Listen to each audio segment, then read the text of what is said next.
So there's that. So what are we going to do instead? So there's been a lot of conversations lately on the Discord about things that people want to know things about. And I actually have Monica putting together a list for me. She's going back and kind of finding a bunch of stuff that over the last week people were asking questions about. So we're going to do a Q&A session. So I'm going to go over a bunch of the questions that people have asked and answer those questions. And then obviously anyone who's here and in the chat, if you got some questions, I got some answers, and we're going to do a little Q&A about the game and how the game is coming and plans and thoughts for the game. So we're going to do that. Also, we actually got a bunch of new art for the maps, and I want to show you some of it because holy shit, it's beautiful. I'm actually, these maps, I was worried. Like when we started the game, I was really concerned about like, can we do can we do this? You know, like because we decided we were going to do the hexes, and once we decided we were going to do the hexes, that meant that we had to make hex art, and hex art looks like hex art. You know what I mean? And so I was like, are we gonna really make a hex based game? It's gonna look like a fucking hex based game? It's gonna be crappy. But then I was like, you know what? We can do it, and I'm really happy with how it's coming together and how we're kind of hiding the hexes and making it look good. So I want to show you some more work that we've done on that. I know it seems like we're spending forever on that, and I feel it too. I feel sometimes like, are we going to make a game, or are we just going to make pretty maps? I get that feeling. I feel that feeling. I share that feeling with you. But what I also know is without good looking maps, what's going to end up happening is people are going to look at the screenshots and they're going to go, that looks like some indie garbage. I'm not going to play it, and we won't get any users. So I'm really making sure from the very beginning that we make a beautiful game, because if we don't make a beautiful game, we don't make a good looking game, the users won't come. And as those of you who were here for Kalasia know, if the users don't come, it makes the multiplayer experience kind of boring. All right. You could almost say he went ape on Ben. Actually, he referred to it as being gang aped. I think that's probably, I shouldn't say that on stream. It's probably not a joke I should make, but it was Ben's. So I'm gonna let Ben take credit for that. That was not me. I'm merely repeating the words of our entirely politically incorrect Chinese gentleman, Ben. Is it racist that I called him out as being Chinese? I think I get a tag on the racist for that. So yeah, there. So I think most of my questions ended up in the Discord already, but by the end of the stream, I'll likely think of more. Hey, Peacock just started joining. Hey, Peacock, how you doing? The tower problem seems to be a recurring theme for Boom Zap. The tower problem, I don't know what the tower problem is, but we'll come back to that. And no, Dwarf, you can't take credit for my hair loss. This is entirely the game industry. It's really, like, I know I'm stressing on the hair loss thing.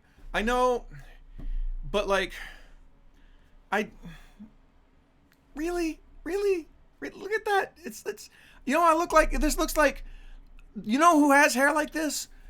Drunk Englishmen in bars that want to start fights. I'm gonna be that guy. I'm like, I gotta look at myself in the mirror, and I'm starting to make plans for like, okay, how am I gonna shave this at some point you just got to say like, all right, the hell with it, dude. I'm shaving it.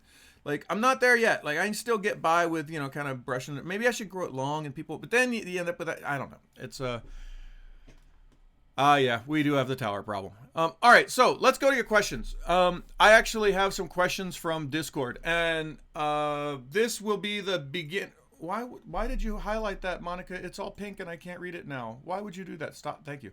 So anyway, starting here, this is a Monica moment. We'll go Monica moment here and answer questions.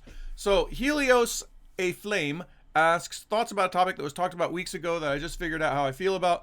Chris was saying that making heroes initially available in Kalasia was a bad decision because people complained and there's no reason to play single player. He goes on to talk about his feeling was that the campaign itself was not compelling enough to draw people into the campaign, and that maybe solving the issue by saying, hey, you got to play campaign if you want to open up these things is not necessarily the answer. And he says, in fairness, part of this was due to Kalesia's base mechanics. Its combats were auto-resolved, and the good part of this, it keeps things snappy, but the bad part is the implementation was such that the mechanics were very obscure, and it's unclear when you start out what makes for good compositions or what counters what, so there's nothing for people to make decisions based off of. Yeah, I kind of get where you're going with this. And the heart of this conversation is a conversation that we've been having back and forth in the studio about what do we do with campaign? Does campaign unlock something? How often do you get your troops, etc.? And my feeling so far has been that the campaign. I'll be honest. The campaigns in Kalesia were not as amazing as they could have been for a number of reasons. And honestly, one of the reasons the campaigns were a little bit drab in Kalesia was a territory grabbing game, and as a territory grabbing game, at the end of the day, the only thing that you really could do as a player was take over territory, take over castles, build some stuff, and win the game. And so we really struggled when we put the story together about like what would these story elements be?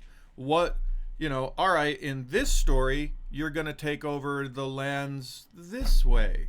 And in this story, you're going to take over the lands that way. And that we were kind of trapped into that a little bit. And it did make for, to be honest, some kind of trouble in making interesting, fun stories within the campaigns. And so we're going to think about that a little bit harder in our campaigns in this game. And one of the things that's nice about having the hex-based terrains and having a smaller world in a way. In Kalesia, when you looked at a map was whole kingdoms. It was, there were like 8 kingdoms on one map. And so everything was by definition on this grand epic scale. In Last Regiment, we've said, let's pull that scale way, way down. Let's have that scale be a lot smaller so that people can do things like, we can have missions that are like walk over to that tower over there and do that thing on this tower over there.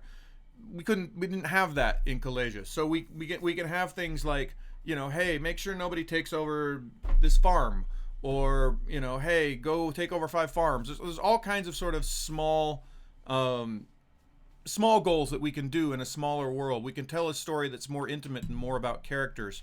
So that that's part of it. Part of the thing that we're doing with the campaign, and getting back to Helios's question about do we unlock or do we not unlock, I'm worried that what we made a mistake with in Kalesia was you bought the game and here, have every single unit in the game, here, have everything.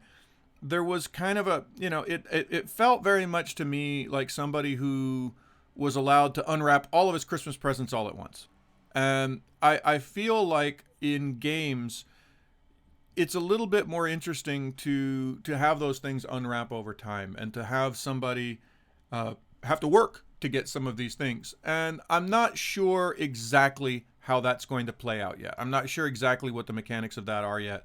And I think we'll know more about that when we get further into the game and we actually are putting together factions, and I'm seeing what it's like to put together factions, and we're getting a better idea for how many units and how many things there are in the factions. At that point, I think we can make better decisions about this stuff. So I think it's still an open question.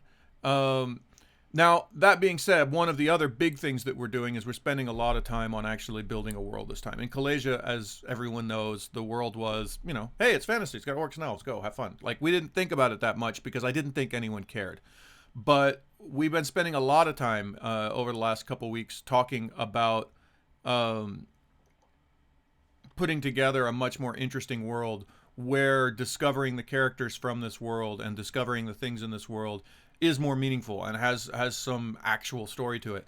And again, I think a big part of that is bringing the scale of the game down, where it's not always you're going to take over 5 kingdoms in this one single campaign mission. That was a bit extreme. Here, where we're talking about this entire campaign mission is set in one small valley in the mountains, and we can actually have, well, this is the guy who lives in this valley, and let me tell you his story, and let me tell you how he fits into a bigger thing. I think that's going to be a better storytelling mechanic. So I think that's going to change our campaigns a little bit. All right, so going back into your questions again, I'm not sure if I answered that totally, but that's what I got for you in terms of that. Um, so right now over in chat, there's the conversation about whether or not unlocks make sense in a strategy game or not in a strategy game. Where some people are saying, well, this is kind of a trading card game the way you're building it, which it does have some trading card type elements in it, and I'm not sure if that works or doesn't work. So again, I think we need to get a little deeper into the game before we start making those distinct decisions, because I think it flows from the game itself. So let me put all of that in the, yeah, okay, I heard you guys, and let me think about all that box. So Monica, by the way, brings up exactly 1 year ago today, I did a 48-hour straight live stream. Notice we won't be doing that today. See the hair loss? See that? That's 48 hours of live stream right there. That was like 1 hour of it right there. So anyway, back to the questions. There's a whole lot of stuff in here. I'm having trouble picking out questions, Monica. There's so much text, and I'm trying to read through all of it. So we get to the question about the mechanics being accessible, and this is something that Helios brought up a couple times in his comments. I agree. One of the big problems with Kalasia, and this was something that was on the list of the 3 things that I was really, really hardcore about when we first started designing Last Regiment, was I felt that in Kalasia a lot of the mechanics were nested deep in the game, and it was hard to really understand what did what until you spent some time with it. So you didn't know, okay, these archers, they have, this missile attack, but the other guys have a melee attack. You didn't really immediately grok that. And then when they had special abilities like Frontline or something like that, just like Helios says, it was very difficult when you opened up the game to immediately know, oh, okay, this is going to do that. This is going to give me this. And part of it was because the battles were put on this this sort of secondary screen. So you started the game and you played on the big map, and then when the combat happened, you went to the little combat screen. I think people didn't really understand what happened in that combat screen. And so one of the first sort of dictates that I had when we put this game together was, we're not going to have that battle screen. If there's going to be a battle, the battle happens right on the main strategic map. I want to see it happen right there. I want to see the math right there. In the early testing that we're doing in this game, I like it a lot better because it's very clear. Look, this guy's got 3 hit points. This guy's got an attack of 2. They bang together. He's got 1 hit point now. I get that. Like a person playing anyone who's ever played a video game plays this game for 10 seconds and they're like, oh, okay, I get that. And then the special abilities are all right there in the sort of in your face. Oh, look, this guy can shoot missiles. Oh, look, this guy can make a fireball. Look, this guy can heal somebody. And they're right there, and they're all on the strategic map. And I think that's going to be a lot more straightforward for people to understand. Helios is in the chat, by the way, and he says the tutorial told you how ranged worked in melee, but the actual implications of it were super unintuitive. And it's true. I think it was unintuitive because it was nested deep into the game, and you kind of had to play it and mess around with it before you got it.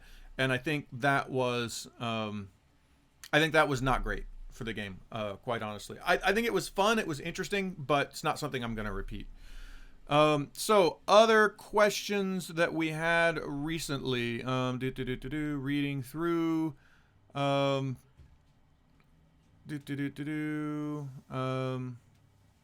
right, there's like a big long conversation that you guys had about a different game. I'm reading through that, trying to find the question in here. You could have highlighted the question part, Monica. Just saying, Monica. So someone asked about a draft mode. So this is Merlin asking, I wonder how fun a draft mode would be in Last Regiment, since it's pretty much a card game played on a map where you have the whole deck available from turn 1. And the question is, good Pete, I wonder if letting players create regiments would work. Players can recruit their regiments to have so let me kind of talk through kind of what we're talking about building. We're still in the process of putting this together, so hang in there. What you're going to do is you're going to put together regiments, and let's say your regiment has these 10 kinds of units in it. You'll actually be able to save a regiment, and then you'll actually be able to make a little regimental flag. If you see the thing right here, see the flag in the Last Regiment flag? you'll actually, in the same way you could make the shields in Kalasia, you get to make little regimental flags, and you get to attach a little regimental flag to your regiment, and that's the regiment that you've made. And that regiment comes from choosing 3 factions. Right now we're saying 3, it might be more or less. But right now we're working with 3. So you choose 3 factions, which gives you access to something like 30 units. And out of that 30 units, you're going to pick the 10 that you want to bring. And that 10 is your regiment. That's what you're going to bring into the game and play. And we're going to let you save that in the same way that you can save a deck in Hearthstone. So if you've got a regiment of, I don't know, you call it Alara's Apes, right? So Alara's got her Alara's Apes regiment, and it's a bunch of apes and stuff. And she saves that out, and she gives it a cool little regimental flag that's got a little ape on it or something like that. She can then, and this is something I'm not promising, but it's something I would like to do, is I would like to say she can then put that somewhere where other people can see it and see, oh, and one of the things I notice when you look at trading card games is they always develop these wikis somewhere, and on the wiki there's like, here's a whole bunch of cool decks that you can play. And part of me says, well, why don't we put that right into the game? If Alara makes Alara's Apes and Alara's Apes is cool, why don't we throw Alara's Apes right up there? And so when I start the game, I'm like, I wonder what regiment I should build. I can actually go to a library of people's cool regiments that they've voted on and said, oh, this is a cool regiment, or this is one that's really powerful. They can have notes on it or something like that. I would love to build something like that. I'm not sure that we will or not. I'm not promising that, but that's something I would like to do. But what I am promising you'll do is Alara will be able to save Alara's Apes, and she'll have, her regiments that she likes, and she can decide which one she wants to take into any particular battle. So if she's enjoyed playing Alara's Apes, when she plays again later, she can play Alara's Apes again.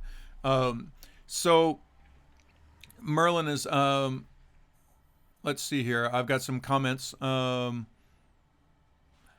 says, yeah, that's typical gameplay options. I was wondering if that might be similar to an arena in Hearthstone that, say, gives you 3 random options and you need to pick one. Oh, okay. I hadn't really thought about it, but actually that might be something fun. And in fact, it might even be fun to say, okay, everybody needs to pick from these 3 regiments for this. I mean, there's a lot of fun stuff that we can do with this, that we can play around with. And I think all of these are options, but I think they're a little bit further down the road in terms of let me get all this stuff up and play, and then let's see what's going to be fun. But I think the idea of, and I think somebody else had another idea that I thought was a very good one, of, all right, I get to vote on 3 cards that I'm just not allowing in this game. You can't play this card in this game because I don't like playing with those cards. That might be something we can do as well. It's a little bit more twiddly on how do we set up the user interface and all that for it. So there's that we have to look at. But I think the idea of, hey, let's play a game and it chooses, here's 3 regiments and you get to pick your units out of those 3 regiments, and you didn't get to pick what those 3 regiments are. I'm sorry, 3 factions, and you don't get to choose what 3 factions they are, but now you have to choose units from those 3 factions. That's a possibility.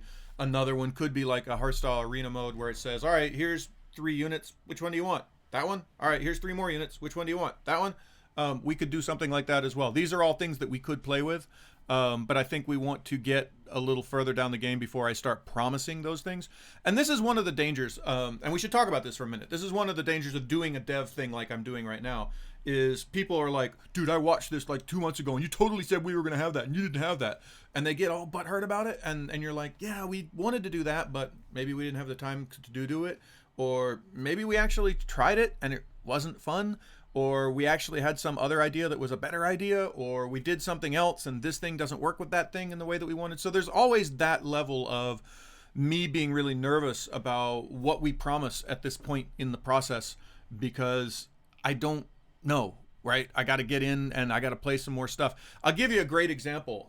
When we talk about the terrain here in a minute, I actually made this big, huge chart when we first started, and I gave it to the artist, and I said, I need all of these terrain pieces. And they went out and they built all these terrain pieces. And then I started putting the maps together, and I'm like, ooh, all these terrain pieces kind of suck. I got to do this again. And I actually forced them to go back in and redo a bunch of them. And it was a good solid 3 days worth of work for them to go redo all this stuff. And I'm sure they were pissed. They didn't, they were cool about it and they didn't yell too much, but I'm sure they were pissed. But if somebody came back to me and said, but you promised me you were going to have all these pieces. Well, yeah, I had all those pieces, but I tried them. They sucked. We changed it. So there's always going to be that level of, us dicking around with the game as we go forward. And so if I say we're definitely going to have this thing, it means I'm going to definitely try to have that thing, and we're going to test it, and we're going to build it, and we're going to see if it's cool. But yeah, there's always a chance that it's not going to be cool, and that's the danger of getting involved in development this early on. But I think it's fun, and I think it's great that we can have these, and we can have these conversations, and people can express these interesting ideas. Like, it had not occurred to me to do an arena style mode in the game. That's a cool idea. Will we do it? Don't know, but it's certainly a cool idea, and it's certainly gone on a list of stuff we'll think about. So other issues and questions in the old questions. Let me go through the chat real quick because I was just talking and not reading. Renegade Page, hi Page, mentions that something he really likes in Overwatch Clone Paladins is that you can look up top players in the world and auto use their decks. And yeah, that's actually kind of what I was getting at. One thing about the game is if you think about, all right, I think right now we've got 12 or so factions planned, maybe more. Every one of those 12 factions has like 10 units. Okay, that's 120 units. Out of those 120 units, you're going to pick 10 of them. If I actually sit down and do the math of, which 3 factions did you choose and which 10 units did you choose out of those 3 factions, there are literally millions of combinations. Like, that's not hyperbole. The math actually works out. It's actually millions of millions. And so how do you, when you very first start the game, know what a good deck is? And the answer, if you play most trading card games, is I'm going to go online, I'm going to find some Icy Veins or something like that, and look at the card decks there that somebody's laboriously entered, and then, okay, somebody released a new update and somebody's got to go update all the decks and blah. That seems kind of lame to me. And it seems much more interesting to me to say, like, right here in the game, I could go through a bunch of decks and say, that looks like an interesting deck. And, again, I'm not promising this because this is pretty meta and I'm not sure if it's going to be cool or not. But what I would really like is some way for people to say, all right, I played this deck and I really liked it. I give it a thumbs up. And so now I can actually, because obviously if I say you can upload your regiment, and we have 100 players, each of those 100 players over a week upload 3 regiments because they think it's cool. I've already got 300 regiments up there. So how do you parse that? How do you go into the huge streaming mass of, yeah, this is slightly different than this one, I added 1 card here or something. And so I think having some kind of rating system or note system where you can say, show me the ones that get played the most. And we might, if let's say Alara puts her Alara's Apes deck up there, puts her Alara's Apes faction up for you to play, and somebody plays the Alara's Apes faction, because it's a multiplayer game, we've got a server. I could track things like how many times did Alara's Apes win, right? Not just when Alara played it, but when anybody grabbed the Alara's Apes faction and played the Alara's Apes faction. How many times did that actually win? That might be interesting stuff. And you could actually build a deck and see if your deck is a winning deck. That might be a really fun, cool meta to do. I'm not promising any of that. But I'm saying it's certainly interesting stuff that we will be looking into as we move forward. So Helios does bring up the point, how are you meant to experiment as a new player if everyone else is running Toon decks copied from top players? There's always going to be that problem. And certainly when I play Hearthstone, every now and then I'm just like, this guy, he's playing that deck. Once you get into a game, you're like, you start to know the decks. There's like, oh, this guy's playing that one Murloc deck, and I hate playing that. Or he's playing that one Thief deck where he keeps using the Shadow Step, and you're like, come on, that sucks. I'm so bored with this. So this is something we have to look for, and it's one of the reasons why I say I don't absolutely promise we're going to do this stuff, but it's stuff that I'm looking at that might be interesting. So yeah, there's all of that.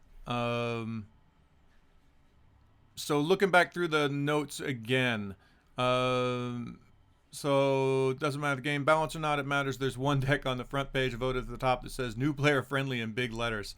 The deck doesn't even need to, yeah, and that's part of it. I think sometimes when you come into a game and you're just overwhelmed with options, you kind of want somebody to just be like, no, dude, play this. Like, there's something to be said for that. And there's a reason why Hearthstone does this, right? If you're going to make a brand new warrior deck in Hearthstone, it says, here's the basic warrior deck. Do you want to just play that? Maybe you want to grab that and just change it a little bit?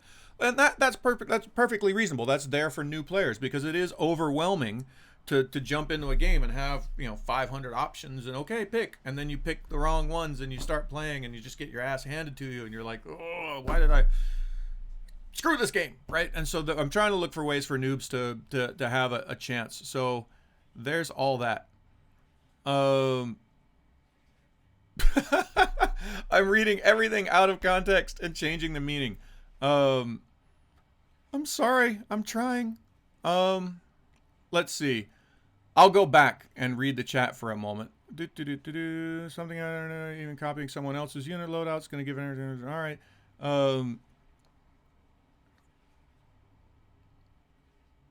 So anyway, those are my thoughts. Whether or not that answered your questions or not, Helios, I don't know. Those are my thoughts. You can ask again if I didn't answer or if I've misrepresented you. But those are my thoughts. So Helios says, how are you meant to experiment as a new player if everyone else is running tuned decks? Copy from players. If there's a wiki, there'll be enough players not using it that you can find other experiments to fight if it's in client. I'm not sure that that's true. Like I say, I think that's maybe also a problem. But part of that is going to be the challenge of trying to make sure that there's not an Uber deck, right? And that's always going to be a challenge in games like these, to make sure that the game's not solvable, where somebody's like, look, I found this one synergy between these four units, and as long as I understand how to do that, I'm just going to roll over you, and so here's the deck that has the exact units that you need to do that, and everyone plays that deck and the game's not fun anymore. That's always a challenge in these kind of games, and this is why I don't think we're going to be shipping this game anytime soon, because just getting to the point where we can release a reasonable number of units in an opening game that doesn't suffer from those kind of problems is going to be a rather large undertaking. And it's just going to take a whole lot of early access and a whole lot of early testing. And that's just a thing that we have to put our heads around. There's no way to get around that. So, but you guys will be here for that, and you can help us with that. So, there's that. All right. Going back to other old questions. So Merlin asked yesterday, I wonder how feasible it would be to have alternate artwork or unit models for units in Last Regiment. There's nothing technically stopping us from doing it other than the fact that, dude, that's more artwork. And that's the cost. So right now, if you do the math, we've got planned at least 12 factions. Of those 12 factions, each one has 10 units. We're already at 120 pieces of art. That's actually a lot of art. That's going to cost us quite a lot of money to put together. So there's that. So how do we... So Merlin goes on to say, for instance, if you finish top 10 one month, your Heavy Knight unit gets a Death Knight artwork where it's covered in skulls or something like that. It's certainly a cool idea to get people to keep playing for a long period of time. And it's certainly stuff that's happened in other games. I mean, obviously Hearthstone has the gold units or that sort of thing. It would be cool. It's certainly a good idea, but I need to look at how we would handle that in a way that's not painful. I mean, one thing that we've talked about, for instance, is having, one thing that I think was really cute and fun in Hearthstone was the animated cards. So if you got the gold card, now your card has snow that falls in it or something like that. Our art in the game isn't quite as big in terms of where it sits, so I'm not sure that makes sense or doesn't make sense. But I'd like to come up with that idea of, hey, you played and you won and you get something and you can show off your trophies in game to other people, and obviously having a gold card or something like that is a trophy. I like the idea, but I'm already like crushed under the huge weight of artwork that we have to do to ship the base game. So that's probably something that I'm not going to commit to right now, just because holy crap, we have so much art coming up. So there's that answer. I'm not sure that's the answer you want. But it does get into our question of, how do we keep people playing? How do we keep people grinding? We're not a free-to-play game. And one of the values of a game like Hearthstone that is a free-to-play game at the end of the day is there are people grinding. And if there are people grinding, there are people there who are going to be there, right? Because they're grinding. And so that means your multiplayer community is larger. And how do we, in a game that doesn't have the necessity to grind to get better units, how do we ensure that people are online and playing when you want them to be online and playing? I don't have a great answer to that challenge right now. And possibly those answers are things like, okay, there are grindable goals. Like if you play more multiplayer things, you get achievements, or you get these special things that you can show off in game or something. I would be interested in hearing people's ideas on that, because there is the question of, how do I make people get in and play more multiplayer games so that they are there for the people who want to play multiplayer games? And I think some of that has to do with a ranking system and making the ranking system more interesting. You know, one of the things that, you know, and I keep going back to Hearthstone just because it's a game I play a lot. This is true for a lot of games, but I keep using this as an example. You know, the ranking system in Hearthstone also says at certain levels you're going to get the treasure chest, and the treasure chest is going to have decks in it, and it's going to have extra potions and stuff like that. And so there's always that feeling of, I want to climb up the ranks because at the end of the month I get a thing for it. I think we need to figure out what that is for us. And in a game that's not a free-to-play game, where I'm not forcing you to go out and buy 30 decks to try to get a rare drop, giving you an extra deck at the end of the month because you got a certain rank doesn't work, right? So we have to figure out what's our alternative to that. And certainly doing alternative art might be an answer to that question. So other questions from Helios. I have a question. How are Alliance being handled, if in at all? It felt like the community was so small in Kalasia. By the end, pretty much all strategy was subsumed by whom was friends with whom in your game. Yeah, that question. That was obviously an issue in Kalasia. And some people thought it was cool and some people didn't. That's what was funny. Some people were like, I love the fact that when I play, you know, this person who's always there, we always play together and we always team together, and we're going to rag on whoever, goes against us. That was certainly part of the meta of Kalasia. And part of that just came from Kalasia had a really small community. So if you played Kalasia, the chances that those people were there were pretty high. And some people got kind of butthurt about that. Yeah, that's an issue. That being said, holy shit, team play was totally fun. The alliances were totally fun. Making alliances and breaking alliances was totally fun. So yeah, we're going to have all that in the game again. That was way too fun to get rid of.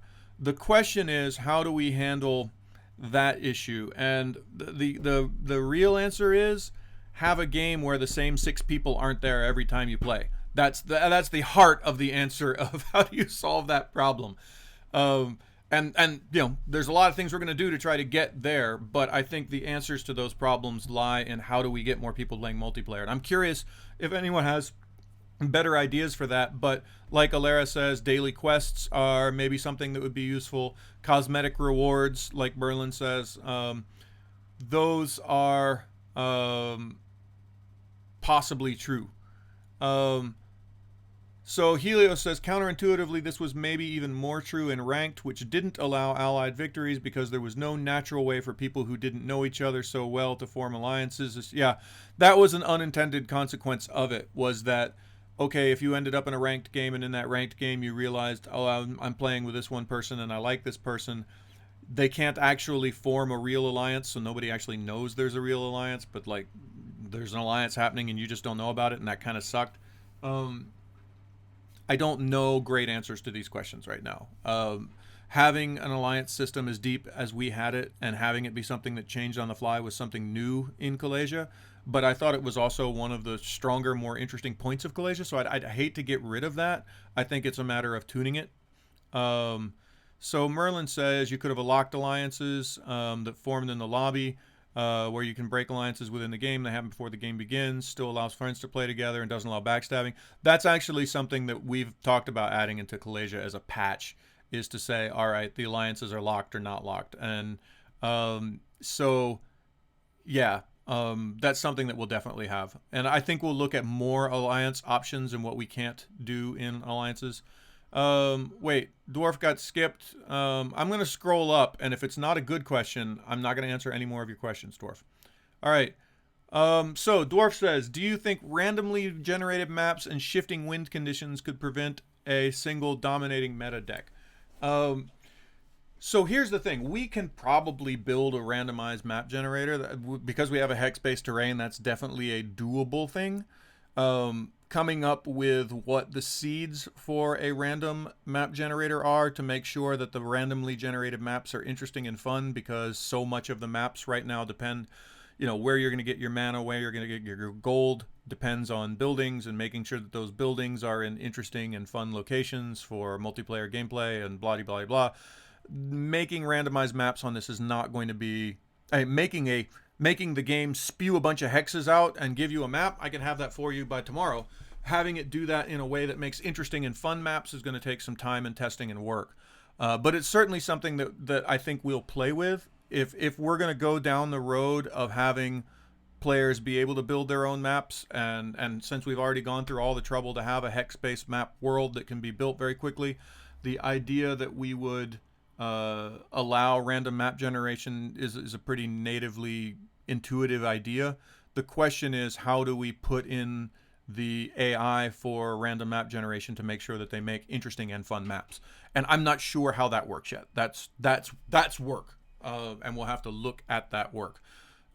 Things like, how do we make sure that there's not sections of the map that are surrounded by blocking tiles so that you can't get to them, or something is really overpowered or something like that. We have to look at those sort of things. But do I think that could prevent a single dominating meta deck? Yeah, I do.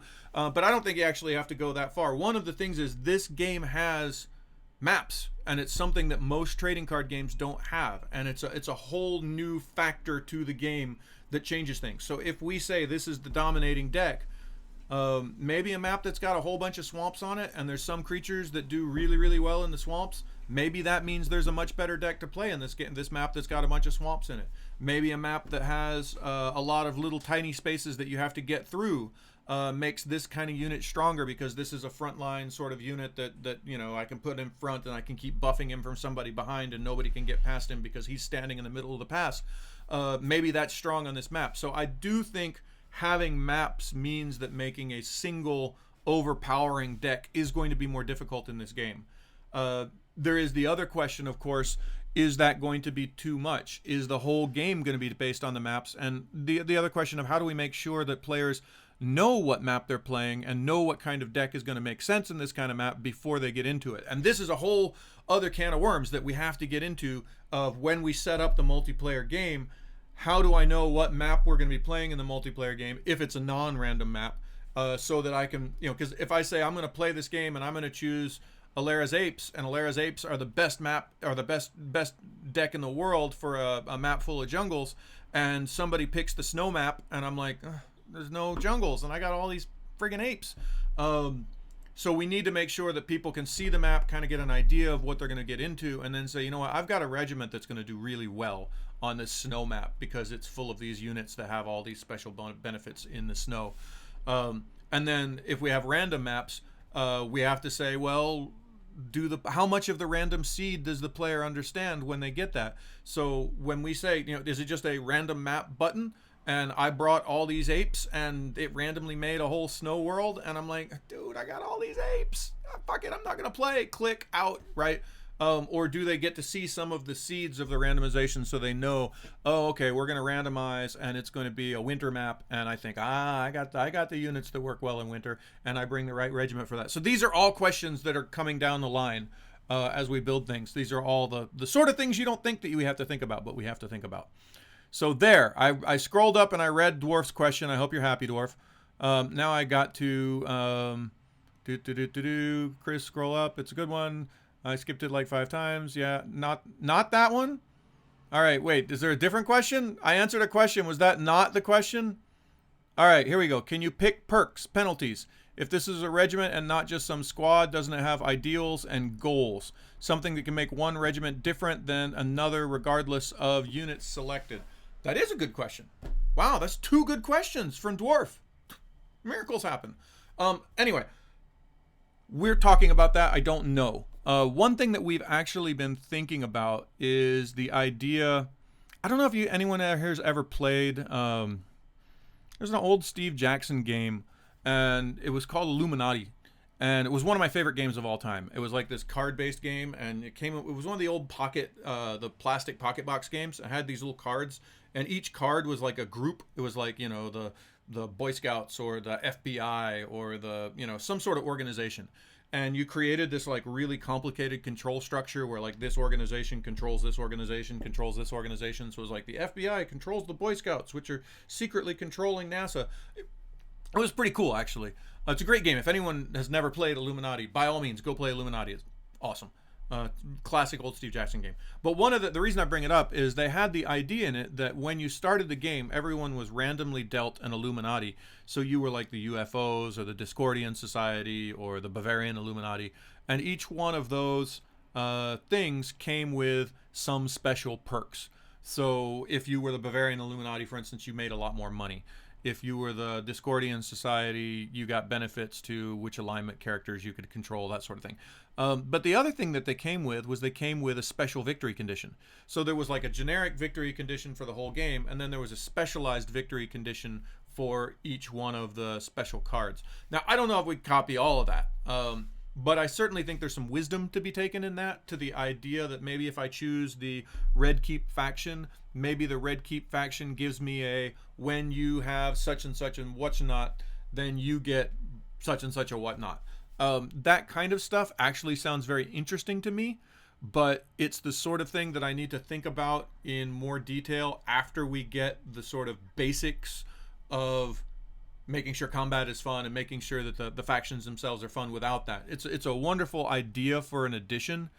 But I'm not promising anything, but it's stuff that we're already thinking about. Another thought was maybe there was the idea of, something like the Hearthstone quests, where it was like, if you're playing Red Keep, then Red Keep gives you, if you do this set of things, then you unlock a certain thing for this one faction. Maybe that's something else we could look at. So these are things we're thinking about, but I'm not promising anything because I don't know yet. But it's a good question.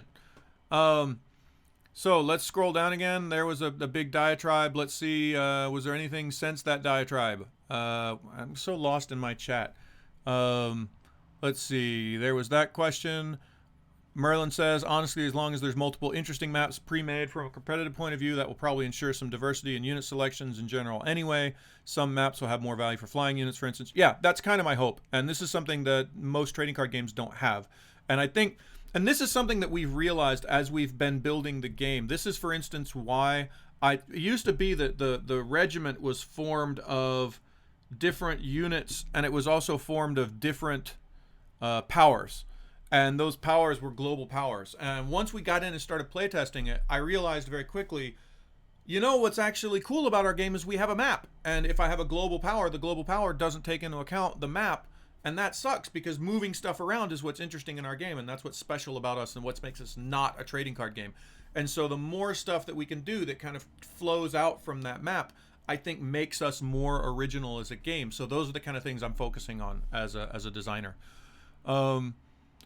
Dwarfeo saying shifting win conditions could be the key to stopping meta decks. Like there isn't just one win condition. Again, that's something that we're talking about. I don't have any great answers yet because I want to get in and playtest some before I make real answers there. But yeah, that's actually something I've been thinking about. Helios says, randomly generated maps sounds bad, like something like a Battle for Westnoth where there are loads of different maps which require different strategies sounds more interesting. That's my gut feeling. But I promise you, if we ship the game without a random map generator, the number one request people will have is like, why aren't there random maps? So I don't know. I'm tempted. Civilization was fun with a random map. So it's, my guess is what's going to be interesting in the game is maps that people have thought about. And obviously, we're going to ship with a ton of maps. I can make maps very quickly, so that the idea that we can ship with quite a few maps is pretty easy to come to. So my guess is what's going to be most fun is maps that people have really thought about and really come up with interesting stuff for. And if I go back to classic strategy games like Warcraft or Command & Conquer or these set of games, a lot of what made them fun was some map designer got in and made a really interesting map. And I kind of agree with Helios in that the randomly generated maps to me sound like less fun, but my experience has told me that the number one thing they're going to ask for is, I want an editor because I think I can build better maps than you. And then the next thing is, well, if I got a map editor, how come I can't make random maps? Those are going to be requests that we're going to get. I don't actually have on the schedule to build a random map generator right now, so that's something we will be talking about. But I do have on the schedule, here's all the things that we need to do to make the editor available and useful for our players, and here's all the things that we need to do to allow players to share maps and upvote maps and that sort of thing. Because I do want to open that to the community, because I am certain, I'm 100% certain, as much as I think I'm a good designer, somebody out there is going to make better maps than me. That's just a fact. There's going to be some dude and he makes great maps, and I want him to have my editor and go make maps. And I want the community to upvote those maps, and I want people to play those maps. Every game I've ever made, that's always been true when you put a real editor together and build a community. So I'm hoping that that's... And again, this is something that I hope builds community. All right. Wow, Merlin liked my idea. Senpai noticed me. So Helios and Merlin are having a little love fest over in chat right now. So Monica's asking that same question again. All right, for unranked, people have to pick that. All right, so Helios says for unranked, have people pick the map when making the lobby, like in Kalasia. For ranked, tell people that the map after both people have locked into the game, but before they've picked their factions, like when everyone's hit ready. Yeah, I think there's just a lot of little nuances to this that we have to figure out. But yeah, I mean, I think the general idea is the flow would be, hey, who wants to play a game together? We want to play a game together. What map do we want to play? This map. Oh, cool. Here's the factions I'm going to play for it. Now, the problem is that last step, I'm not sure that I want to sit around and wait for you to build a faction for that. So that's a little irritating, because you've been in multiplayer chat lobbies where it's like, come on, dude, press ready. And, you know, while you're all sitting there because you've all picked your factions that you've pre-made, some other dude's like, well, there's a snow map and I don't have a cool map for those snow levels. Let me go laboriously pick out 10 cards out of a couple hundred. I don't want that to happen, so I think we may only allow you to grab pre-made decks when you but this is all stuff we have to test out, because it may be the case that people play it and they're like, well, I don't have a deck for this map, and well, I'm going to drop because I don't have a deck for this map. And now we suddenly have a multiplayer lobby where everybody keeps joining levels, and as soon as you pick a map, half the people drop because they don't have a good deck for that level. That's my concern, and we have to look at solutions for those problems. Dwarf has to go play a video game. I'll watch the VOD. All right. Merlin again likes Helios's idea. It would be interesting to have a thing for each faction where the more units of that faction you take, the more of a bonus you get. That's actually a pretty cool idea. So like if you're all ape, you know, one thing we had also talked about was maybe if you pick only one faction, or maybe if you pick only two factions, then those factions work stronger for you. I don't know. These are all things that we can play with. I keep comparing to a trading card game. Will there be trading? No, there won't. And the reason there won't be is because you have everything. You know, the reason we trade in a trading card game is because I go get a deck and I don't know how many rare or common or whatever I've got. In this game, when you buy Last Regiment, you own Last Regiment. You own all the units. And you know, if we do DLC later, if we do, you know, here's the adventure of, you know, the Kingdom of Gnar, and the Kingdom of Gnar has gnolls in it. Gnolls? I think they're just gnolls. Gnolls. I'm going to say gnolls because it's funny. Then everybody who buys that DLC, they have all the gnolls. They don't have to, you know, try to get rare gnolls or whatever. Yeah, so Helios actually agreed with my point. So like I say, these are, and this is the heart of game development. You know, it's fun because when you're not a game developer, the big ideas, they're actually not that hard, right? You know, that's the thing. People, when they think about being a game developer, they think about being a game developer as being like, hey, I was playing this game and I've got these, you know, 5 really big ideas and they're really cool. And the truth is, most people have pretty good ideas. If you're a common game player and you play a lot of games, you probably have pretty good ideas about games. It's in all of those little details that the actual the work of game development happens. The fun part of game development is this stuff, hey, we could do this and we could do this, and that sounds cool and it's fun, and I like these ideas. But always the actual thing that the reason we can't just like go make it tomorrow is because what we spend our time doing as game developers is all of the little corner cases and all of the little issues that develop when you decide you're going to do this and you hadn't thought about, if you do this, that actually means this. And okay, you had this other system over here and this system interacts with this system this way. And this is why sometimes people are like, I really want this system in this game. It doesn't have that. Well, it's because they've got systems A, B, and C over here, and systems A, B, and C are broken by new system D, right? When I think of game developers, I think about one cost wealthy noble. So yeah, that's always the challenge, and it's always, I'm trying to think the right word. It's always frustrating to me a little bit because so many people have so many great ideas, but part of the process of game development, there's a really great game developer, Miyamoto, who did Donkey Kong and Zelda and all those other games. And he's always compared building a video game to a Japanese garden, being a Japanese dude, I guess. And that a game is done when you've removed everything that's not necessary to the game. And I think there's some truth to that, where there's always this inclination of, here's 1,000 ideas, let's throw them all in the game. There's also that weaning process of, these are really good ideas, but this idea doesn't work well with this idea. So which set of ideas are we going to go with? And how do we pull those ideas up? And sometimes that means we don't get this other thing. It was when we did Kalasia, that was one of the things, is we got a lot of people who started playing Kalasia and they wanted all of this stuff that they'd seen in Civilization. They were like, oh my God, you could have this and this and this and this. And I had to stop them and be like, well, yeah, but a turn in Civilization takes about 10 minutes. And nobody's going to want to wait for that in a multiplayer, simultaneous turn-based game. So we have to simplify this down so that people have 1-minute turns. And that was a strategic choice in building the game that we had to make. So there's that. I'm going back to some of the old questions and seeing if I missed anything in the old questions.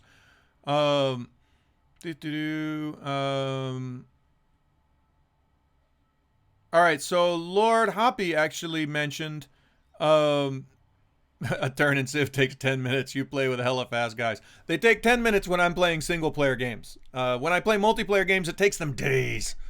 So anyway, Lord Hoppy mentions something I would love to have in this game is a ruler mode. Each team has a unit that is a ruler, that if your ruler is killed, you lose. This creates another dynamic to the game, giving players a unit they have to keep safe. So if someone sends off an invading army but does not protect their ruler, they find... this was actually an idea that Alan had when we very first started talking about this game. The idea, we called it having a king, right? Like in chess, you got to protect the king and not get the king killed. And we threw this idea around that the victory condition of the game was save the king. The worry that I have is it prevents us from having a lot of interesting spells and abilities, like a nerf your, if I have a bunch of abilities that are like buff this guy, buff this guy, buff this guy. And so I start with, let's say a militia unit, and I put 5 different buffs on the militia unit. Now I've got this ginormous militia unit who's got just this huge attack and this huge everything, and he's storming towards me. It's fun to have a debuff, bam, here's my counter to that. My counter to that is, kills any one unit, right? Well, shit, what if I use that on the king, right? Or make this unit not move anywhere, and now everyone pounces on him. I worry that there's too much. I'm going to have to limit a lot of what we can do in the game if I say that there's one unit in the game that could end the game by killing him. Now, that being said, we did introduce into the game the idea of hero units, and hero units are particularly strong units that you can only have one of on the game. And those units, I want to make them, I guess, instead of being the king in chess, they're the queen in chess, right? This is a big, interesting unit that you really don't want to lose. And so you're going to want to protect it. So, for instance, for the Pallava faction, which is sort of our northern kingdoms traditional trading company faction. They have a mage, and that mage has these incredibly strong buff spells. And it's very clear that she's designed to kind of be back behind your troops, you know, throwing these buffs forward and making your troops better. Here, make this troop invisible. Here, give this troop extra power. This gives, you know. So she's like this really nice behind the scenes buffing unit, and you really don't want to lose her because she's going to have a big cooldown. I'm not going to be able to summon her again very quickly if she dies, and I can only have one of her on the board. So this now gives you that midterm goal of, yeah, let's go kill that chick because she is causing us some trouble. So it's less of a king and more of a queen. So there's that. To go back through chat and talk about some things that they were talking about over here. Hey, Chris, I have a question. How do games that seem quite polished end up with seemingly moronic game design choices in them? For example, I've been playing a Hearthstone clone called Star Crusade, and its arena has points where sometimes you must get matched with a certain faction opponent, so they cut their potential pool of opponents to about 1/8 of what it normally is. There's no way they should be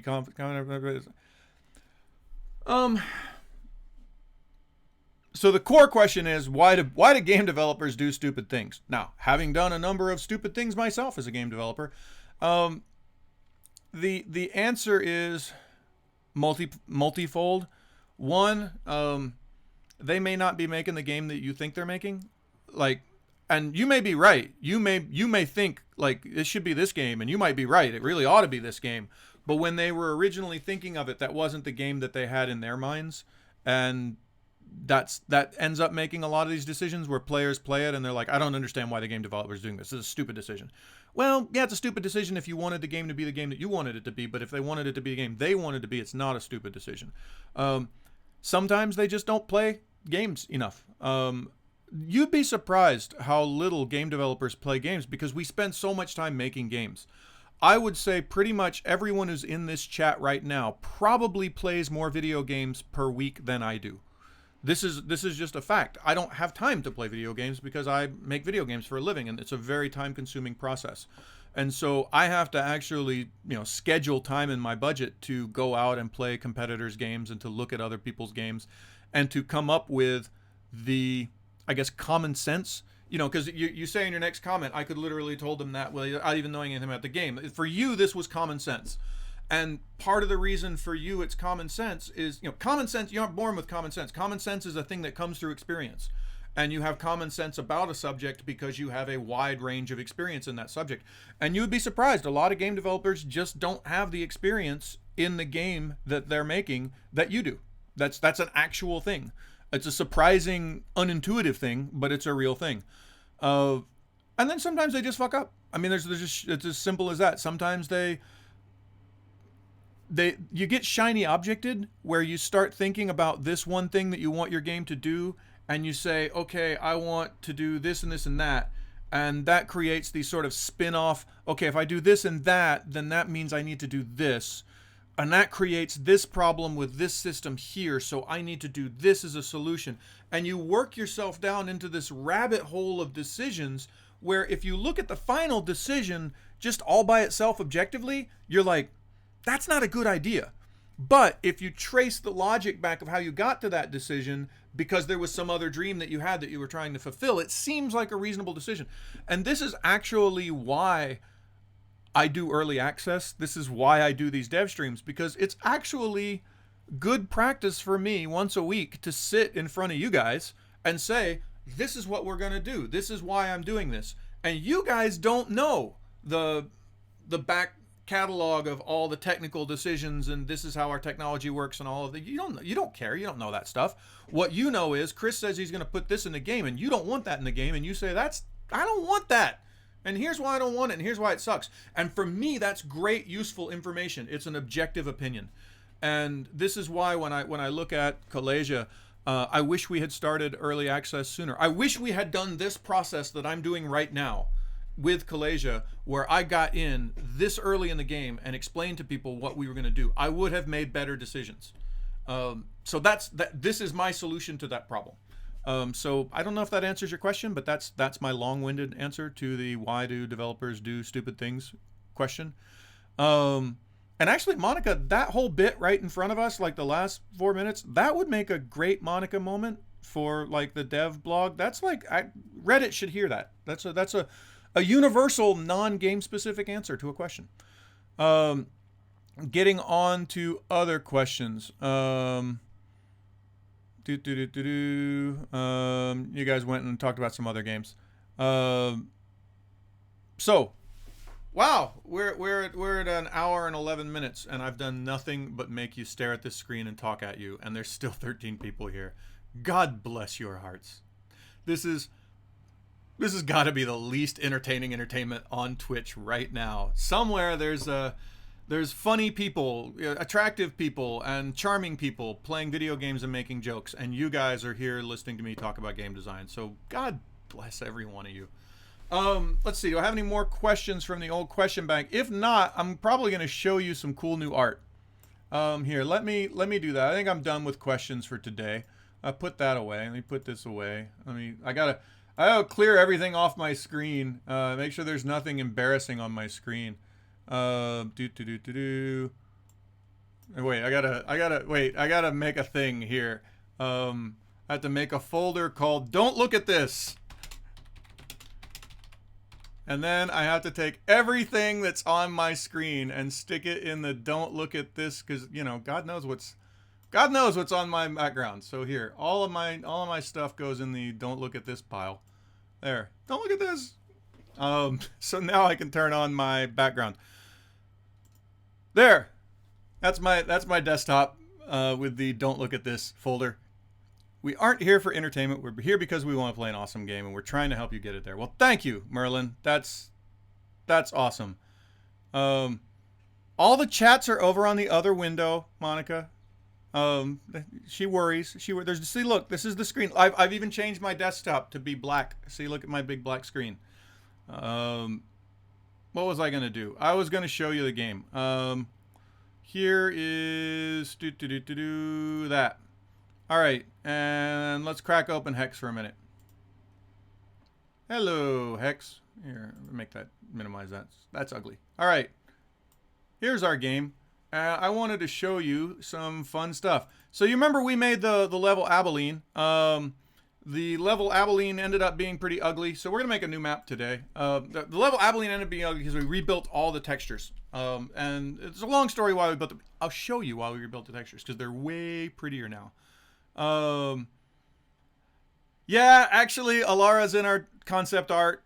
We needed somebody. Yeah, here, wait, you didn't see that? Hang on, wait, I gotta pull that up again because you'll be amused. Yeah, actually, Alara shows up in our concept. We needed somebody. I needed a streamer to show off that we would be showing people streaming. So yeah, we picked her because friend of the company and all that. So there you go. Apparently Alara's been streaming forever. Every time she streams so much. Every time I open up this build, she's still streaming. Go Alara. So anyway, for those of you who don't watch, by the way, Alara is a streamer. She's in chat. She's actually one of my favorite streamers. It's actually an enjoyable stream. She plays retro games.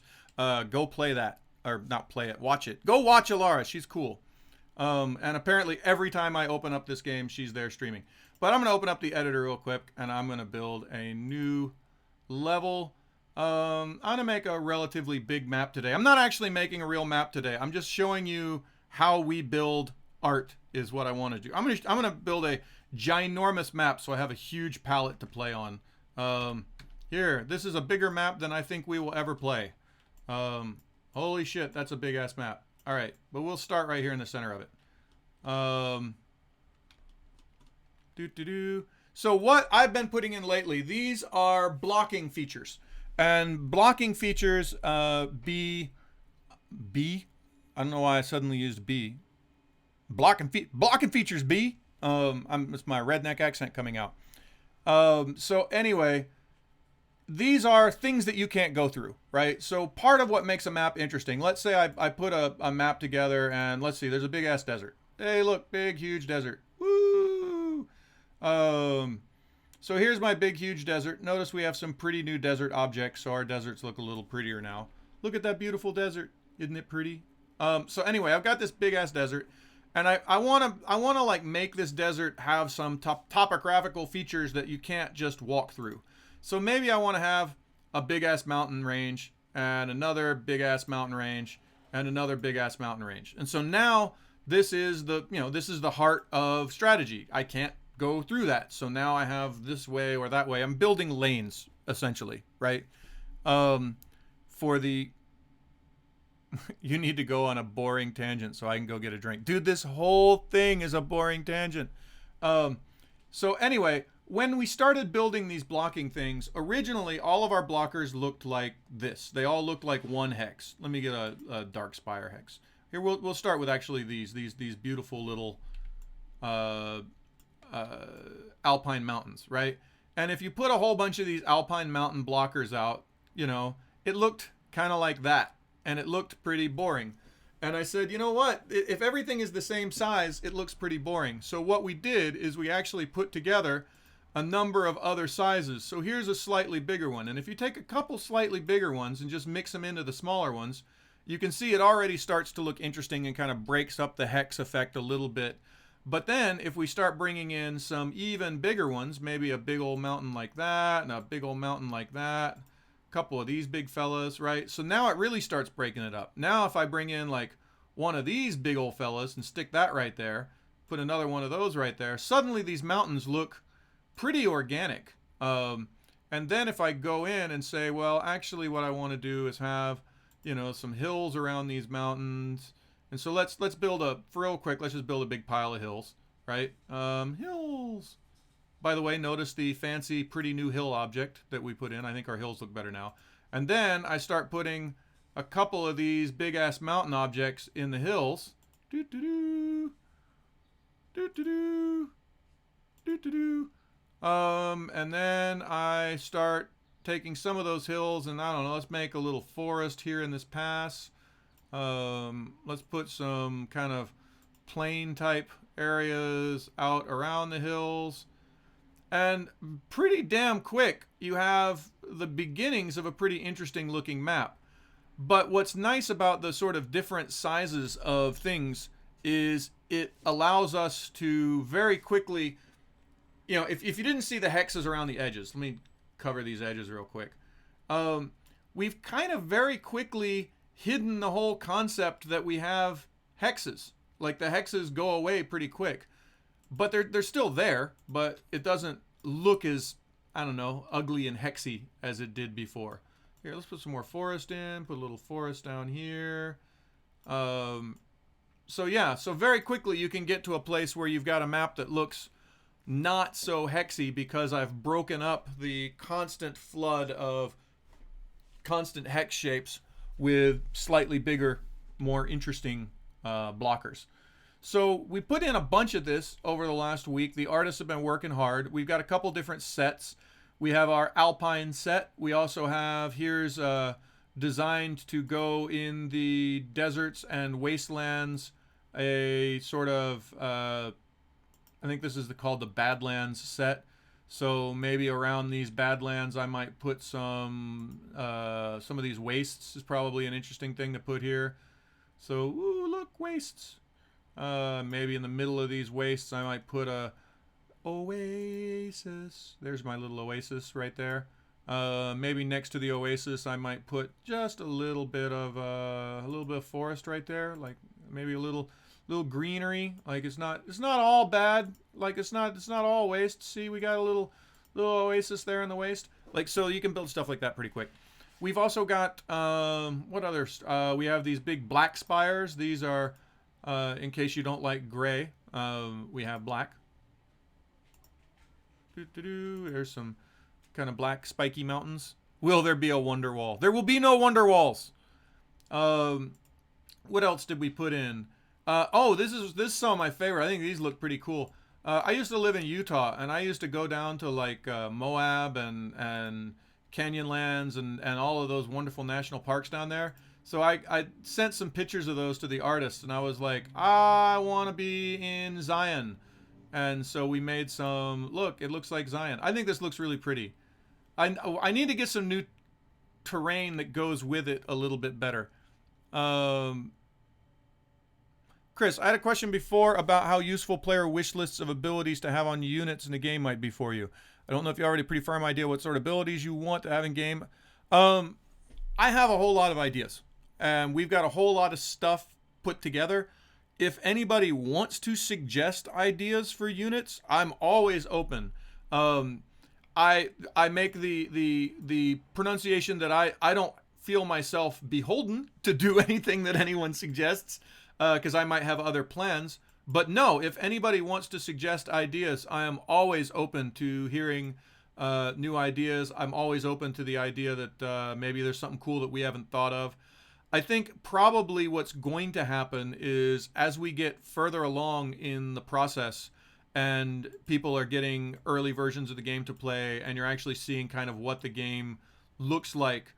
Anyway, this is the way it works for me. Very quickly you start saying, hey, I was playing this game and I was thinking it would be really cool if we could do X and Y and Z. Can we have a unit that does that? And those ideas tend to come up pretty quickly once you've already got kind of an idea of what the core gameplay is like. Why are you doing that to me? Stop that. My editor went weird. Stop being weird, editor. All right, wait, get rid of that road and get rid of that road. And why is there an extra road there? All right, well, get rid of that road. We'll go up there. Look, here's a little path that goes up there. So you look, you make this pretty cool. Look, I've made Zion. I know I dumped a wall of text in Discord already.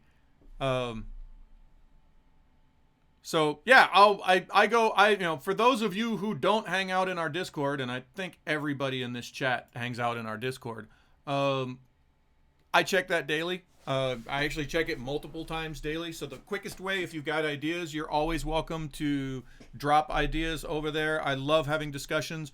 Nothing makes me happier than to wake up in the morning and see that you guys had a 20 comment discussion about crap that you want in the game. That's always good stuff for me. Maybe I do it, maybe I don't do it. We'll see. But it's all, you know, I'd rather have the ideas there and say, nah, we're not going to do that, than, you know, have people feel like they have ideas and can't express them. So that's always the case. Look, we have big holes that we can put in the ground. That's something else we added. And then I want to show you, somebody was asking before about, are we going to have snow levels? And I want to show you, I spent a lot of time over the last week making sure that we have a bunch of fun, cool, snowy objects. Starting with, look, big, huge snowy worlds. Right, here's some trees that we can have. I made a special set of snow hills so we can have cool snowy hills, because, you know, hills and snow, right? I also put together, if we want to have like really icy areas, here's some big snowy icy barriers that you can't go through. These will probably usually end up being close to water because they look kind of like icebergs to me. But here, look, here's some big, huge snowy places you can't go. Let's put that there. And then what else did I have? Some other snowy stuff. Ooh, snow swamps. We have snow swamps. So, you know, down here in our frozen snowy swamps, you don't want to go down there in the frozen snowy swamp. And then let's see, what else have I got? Tundra. We've got miles and miles of tundra. So here's some fancy tundra. And then I guess we could probably also use these alpine mountains in the snow. I guess these would make some sense. Let me put that right there. Look, snowy. I probably need to make a set of these that uses snowy trees around it instead of just the... But that's easy enough to do. I need to go do that. I need some snowy tree mountains. But yeah, that's what we've been up to. And I know that doesn't seem real exciting. I know you're like, wow, Chris, that's just some more tiles. This is game development.